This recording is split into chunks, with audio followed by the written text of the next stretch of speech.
जय माँ लक्ष्मी। दिवाली की कहानी।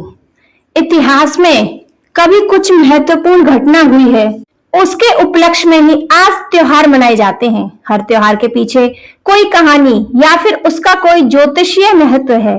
जैसे करवा चौथ पूर्णिमा के चौथे दिन होता है, जिसमें महिलाएं पूरा दिन अपने पति के कल्याण के लिए व्रत रखती हैं और फिर उसके बाद उत्सव मनाती हैं, अच्छा भोजन करती हैं। यह प्रथा है और इसके पीछे कुछ कहानियां हैं।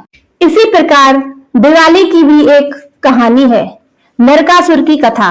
इसी तरह दिवाली जो प्रकाश का त्योहार है, उसके पीछे भी कुछ कहानियां हैं।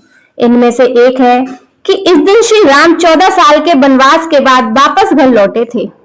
एक अन्य कहानी के अनुसार एक दुष्ट व्यक्ति जो सबको परेशान करता था, उसकी हार हो गई और फिर उसने पूछा गया कि उसकी आखिरी इच्छा क्या है। तब उसने बोला कि जिस दिन पृथ्वी पर उसका आखिरी दिन हो, उस दिन पृथ्वी का प्रत्येक व्यक्ति दिया जलाए और अज्ञान रूपी अंधकार को दूर करके उसकी मृत्यु का उत्सव मनाए।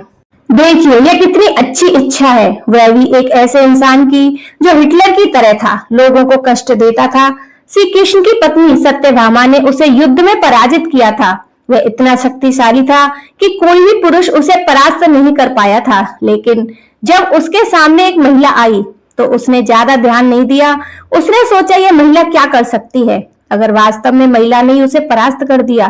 कृष्ण की पहली पत्नी ने उसे हराया और उसके पीछे कृष्ण ही थे। उसका नाम नरकासुर इसलिए पड़ा क्योंकि वह जहां भी जाता था वहां लोगों को कष्ट देकर उस जगह को नरक बना देता था।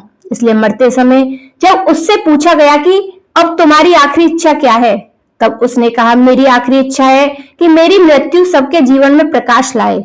तो फिर सभी लोगों के घर दिए जलाए गए, जितने हो सके उतने अधिक दिए जलाए जाएं। जीवन का उत्सव मनाया, सभी कड़वाहट भूलकर जीवन को उल्लासित होकर मनाया और इसी तरह दिवाली का जन्म हुआ। इस तरह बहुत सी कहानियां हैं। 14 वर्ष के वनवास के पश्चात भगवान राम के अयोध्या लौटने की खुशी में मनाई जाती है दिवाली। माना जाता है कि दीपावली के दिन अयोध्या के राजा राम अपने 14 वर्ष के वनवास के पश्चात लौटे थे। अयोध्या वासियों का हृदय अपने परम प्रिय राजा के आगमन से हर्षित हो उठा था। श्री राम के स्वागत में अयोध्या वासियों ने घी के दीपक जलाए।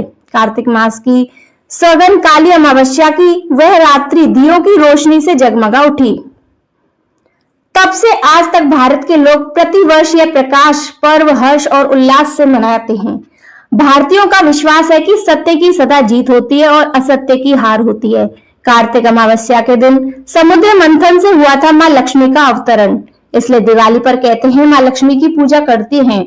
हर बार दिवाली का त्योहार हिंदी कैलेंडर के अनुसार कार्तिक महीने की अमावस्या के दिन मनाया जाता है। ऐसा माना जाता है कि इसी दिन समुद्र मंथन के दौरान माँ लक्ष्मी का अवतरण हुआ था। माता लक्ष्मी को धन और समृद्धि की देवी माना जाता है, इसलिए हर घर में दीप जलाने के साथ साथ हम माता लक्ष्मी की पूजा करते हैं। बोलो जय माँ लक्ष्मी की।